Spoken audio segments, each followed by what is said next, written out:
The noise of Alex's voice cut through the clinking of dishes like a sharp knife. "Alara, bring me some tea now." I paused, my hand in soapy water. "Wait, I'm doing the dishes." "What?"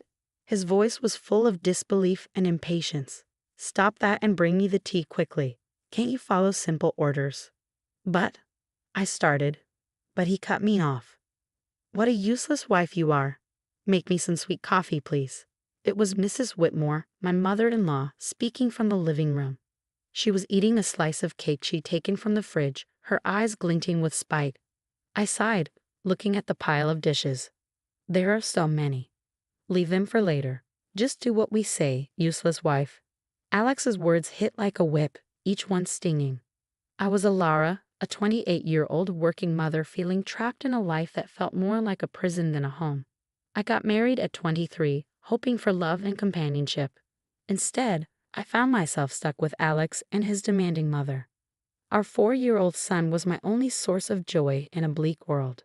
We lived in Alex's parents' house, a decision I had to accept under the pretense of taking care of Mrs. Whitmore after my father-in-law passed away.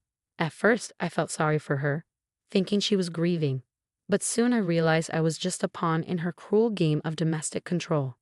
No matter how much I cooked, cleaned, or worked, it was never enough. My efforts were always met with scorn. My meals were either left untouched or harshly criticized. "The stir-fry is so half-hearted," Mrs. Whitmore would sneer. "Cook it properly from scratch." "I'm busy and can only make simple things," I'd say, trying to sound calm. "That's why I hate backtalk from a daughter-in-law," she'd snap. "Cook from scratch." "Why don't you cook then? You're a good cook, right?" I dared to ask once, immediately regretting it. "Why would I do housework when you're here?" Her response was cold and dismissive. "Are you out of your mind?" Their cruelty got worse over time. They stopped talking to me altogether, as if I were a ghost in my own home. My presence, once just unappreciated, now felt completely invisible. 5 years passed in this suffocating atmosphere. Alex and I turned 35 and 33, respectively. Our son grew up, but the heavy atmosphere in the house didn't change. My mother-in-law, now 63, seemed to enjoy my unhappiness. One evening, as I walked home from work, I felt the heavy realization sink in. My life seemed meaningless. To them, I was like a shadow, unnoticed and ignored. The only person who seemed to see me was my son. The idea of losing even that little bit of recognition was too much to bear. When I got home, I started cooking right away, trying to push away the sadness. I made mapo tofu, fried chicken, and a stir-fry with bell peppers and pork, hoping to make our dinner feel normal. "Bring me the mayo," Alex suddenly commanded, breaking his long silence. "Sure, here you are," I replied, handing him the mayonnaise. His first words to me in ages weren't thankful or conversational, just another command. It was too much, the final straw. I couldn't tolerate it anymore. The evening got worse when Mrs. Whitmore said, "Clean the toilet." "What? Right now?" I couldn't believe it. "Yes, right now," she insisted, her voice full of bitterness. I couldn't hold back my frustration. "Don't say such things while we're eating. It's disgusting, just like your heart," she hissed, and our argument quickly escalated, with Alex joining in, demanding. I apologized to his mother, but stood my ground for the first time in years. The conflict reached its peak, and I made a decision. I needed to get out of this toxic situation, for my son's sake as well as my own. I went to my room determined. I downloaded divorce papers, filled them out, and handed them to Alex. He was shocked, but I felt nothing but determination. "I'm filing these," I said firmly. As I faced my husband's surprised expression, I realized I had finally stepped out of the shadows. It was time to take control of my life. In the days after I declared my intention to divorce, there were a lot of angry looks and hurtful words, but in the middle of it all, I felt a strange sense of freedom. One evening, as I served dinner, Mrs. Whitmore looked at the meal with disgust. "You call this food? Even a child cooks better." I held back my frustration, focusing on my son's smile. "Eat up, sweetheart. I made your favorite tonight." Alex jumped in, sarcastic. "Oh, now suddenly you're the perfect mother, huh? What a joke." I could feel anger rising, but I stayed calm. "I'm just trying to make a nice dinner for our son." Mrs. Whitmore scoffed. "Don't act like you're better than us. You're just a nuisance in this house." The tension at the table was thick. Alex's insults kept coming. So, Alara, have you even thought about how you'll manage after the divorce? You can barely handle running a household, let alone your own life. I looked him in the eye. I've been supporting this family for years. I'm not worried about taking care of myself and our son. His smirk faded slightly, a hint of unease crossing his face. Mrs. Whitmore quickly stepped in. Don't be ridiculous. You rely on us more than we rely on you. The conversation shifted to money, a topic they usually avoided. You know, without my paycheck, this household would struggle. I said more to myself than to them. Mrs. Whitmore scoffed. We'll manage. We don't need your charity. But Alex's silence said it all. He knew the truth. Without my income, they would be in trouble. In the following days, their behavior became more unpredictable. Mrs. Whitmore would switch between trying to persuade me to stay and hurling insults when I resisted. Alex, meanwhile, seemed lost, his confident demeanor fading as the reality of his financial reliance on me sank in. One afternoon, I overheard a conversation between them that sent shivers down my spine. Leaving her is not an option, Alex whispered angrily. We rely on her money. Mrs. Whitmore's response was chillingly calculated. Don't fret, I have a plan. We'll make her life so miserable she won't even think about leaving. Hearing their true intentions shocked me. They didn't care about me or our son. It was all about control and money. That night, lying in bed, a plan began to form. If they wanted a fight, they would get one. But not with arguments. I would hit them where it hurt most, their pride and their wallets. The next morning, I set my plan in motion. I contacted a lawyer, a sharp, no-nonsense woman. I want a divorce, and I want to ensure they don't get more than they deserve, I told her. She nodded firmly. We'll make sure of that. You've been the main provider, right? We'll use that. With each passing day, my determination only grew stronger. I started keeping records of everything. The insults, the financial tricks, even the smallest annoyances. It was time to make them face the music. They needed to see the consequences of their actions. As I gathered evidence, I felt a sense of strength. For the first time in years, I felt like I had control over my life. The shadows of disrespect were fading away, and in their place, a new beginning was emerging. As the divorce process started, the tension at home grew worse. But with each passing day, my fear faded, replaced by determination. One evening, Mrs. Whitmore tried a different approach.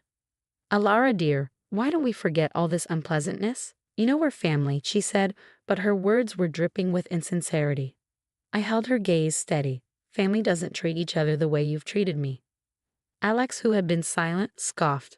Oh, now you're the victim. You're not as innocent as you act. I felt anger rising, but I stayed calm. I'm not pretending anything, Alex. I'm just not willing to be your punching bag anymore. The conversation shifted to money, as it often did. You think you can just take our son and go? How will you support him? Alex challenged. I smiled confidently. I've been supporting this family for years. I'll manage. Mrs. Whitmore's sneer twisted into her face. You're nothing without us. You'll come begging to return. But their words didn't affect me anymore. I knew my value and the truth. The next day, I met with my lawyer again. She outlined the plan clearly. We'll expose their financial dependence on you. It'll be crucial in the custody battle and dividing assets. I nodded, feeling validated. The law was backing me, and I was ready to stand up for myself. At home, the tension reached its peak. Mrs. Whitmore's attempts to undermine me became more desperate. You think you're clever, she spat one evening, but you're just abandoning your family. I looked her straight in the eye. No, I'm finally standing up for myself. Alex joined in, his voice full of anger. You'll regret this. You can't survive without me. But I wasn't afraid of his threats anymore. As days passed, I prepared for the court battle. I gathered financial documents, recorded their hurtful words, and collected evidence of their neglect. One afternoon, as I sorted through my papers, my son came to me. Mom, are we going to be okay? His voice was small and uncertain. I pulled him close, feeling a surge of protectiveness. Yes, sweetheart, we're going to be just fine. We're leaving this place and starting a new happy life. Just you and me. His arms tightened around me, and in that moment, I knew I was doing the right thing. I was fighting for my son's future, not just for myself. The day of the court hearing approached, bringing a sense of impending freedom. I was ready to confront Alex and Mrs. Whitmore to put an end to their control and abuse. I was ready to take back my life and give my son the peace and happiness he deserved. It was time for justice, and I was determined to see it through. The day of the court hearing arrived, a day I had been dreading yet eagerly awaiting. Sitting across from Alex and Mrs. Whitmore in the courtroom, I felt a surreal mix of emotions. This was the moment of change. The proceedings began formally. Alex's lawyer painted him as a devoted husband and father, unfairly accused. Mrs. Whitmore portrayed herself as a grieving mother-in-law, mistreated by an ungrateful daughter-in-law. But their act was transparent, their lies obvious. When it was my turn to speak, I spoke clearly, my voice steady. I have been the only one working to support this family for years. My husband's unemployment and his mother's manipulation have caused constant strain. Alex interrupted, pretending to be hurt. Alara, how can you say these things? I turned to him, my gaze firm. Support isn't just words, Alex. It's about actions, and your actions have been selfish and cruel. The judge listened as I presented my evidence. Financial documents, recordings of their verbal abuse, testimonies from neighbors who had witnessed their behavior. The truth was clear. As the evidence piled up, Alex's facade crumbled. Mrs. Whitmore's calm demeanor cracked, revealing her true nature. The courtroom fell silent, tension thick in the air. Then came the bombshell that sealed their fate. My lawyer presented evidence, photographs and documents proving Alex's infidelity and Mrs. Whitmore's affair with a neighbor, Mr. Harwood. The courtroom buzzed as the images were shown, revealing their deceit for all to see. Alex paled, his eyes wide with shock. Mrs. Whitmore's anger twisted her expression, her hands shaking. You violated our privacy, she shrieked, her voice piercing. I met her gaze calmly. No, I exposed the truth, a truth you both tried to hide for too long. The judge called for order, but the damage was done. Their credibility crumbled, their lies laid bare. As the hearing ended, the judge's decision was clear. I was granted full custody of our son, and assets were divided fairly. Alex and Mrs. Whitmore were left with nothing but their ruined reputations. Walking out of the courtroom, I felt like a burden had been lifted. The years of manipulation and abuse were finally behind me. I had stood up to them and won. But the best moment was when my son ran into my arms outside, his face beaming with relief. We did it, Mom, he said happily. Yes, we did, I replied, hugging him tightly. We're free now. This is just the beginning for us. As we walked away together, I knew this victory wasn't just for me. It was for anyone who's ever felt small or powerless. It was for truth and fairness. It was the start of a new chapter, one filled with hope and a better future. The aftermath of the court ruling was swift and chaotic. News of Alex and Mrs. Whitmore's deceit spread quickly, staining their reputations in our small community. They could no longer hide behind their facade of respectability. In the days after the verdict, I focused on rebuilding my life with my son, but I couldn't ignore the satisfaction of knowing they were facing the consequences. One evening, while preparing dinner, I had an unexpected visitor, Mrs. Harwood, Mr. Harwood's wife, her eyes filled with tears. Alara, I heard everything. I can't believe what Sylvia, Mrs. Whitmore, did, she said, her voice trembling with pain.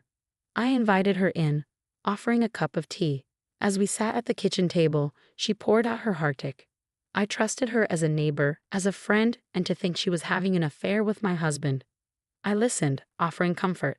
It was clear Mrs. Whitmore's actions had caused more damage than she anticipated. The next day, I ran into Alex in town. He looked defeated, a shadow of his former self, his arrogance gone. I paused, facing him. What's left to say, Alex? He shifted uncomfortably, avoiding my gaze. I'm sorry for everything. I didn't realize how much I relied on you, on your strength. His apology, though belated, marked a shift in power. He had lost everything. His pride, his home, his family. And in that loss, he finally acknowledged his mistakes. But it was Mrs. Whitmore who faced the harshest consequences. Her affair with Mr. Harwood had not only tarnished her reputation, but also led to legal troubles. Mrs. Harwood had filed for divorce and was suing her for alienation of affection. I heard about Mrs. Whitmore's downfall through whispers and rumors from neighbors, painting a picture of a woman brought down by her own actions. She became an outcast, rejected by those she once called friends. One afternoon, I spotted her at the grocery store, her demeanor defeated as she hurried through the aisles. Our paths crossed, and our eyes met briefly. The resentment and defeat in her gaze were clear. "You did this to me," she muttered as she passed by. I watched her go, feeling a mix of pity and vindication. "No, Sylvia, you did this to yourself," I whispered to myself. The tables had turned, and the consequences of their choices were now unavoidable. Alex and Mrs. Whitmore were facing the consequences of their years of deceit and manipulation. As I saw them struggle, I understood that the greatest revenge was living well, free from their toxicity. Refocusing on my son and our new life, I realized this wasn't just about revenge. It was about freedom, breaking away from abuse and control. Looking ahead, I knew the best was yet to come.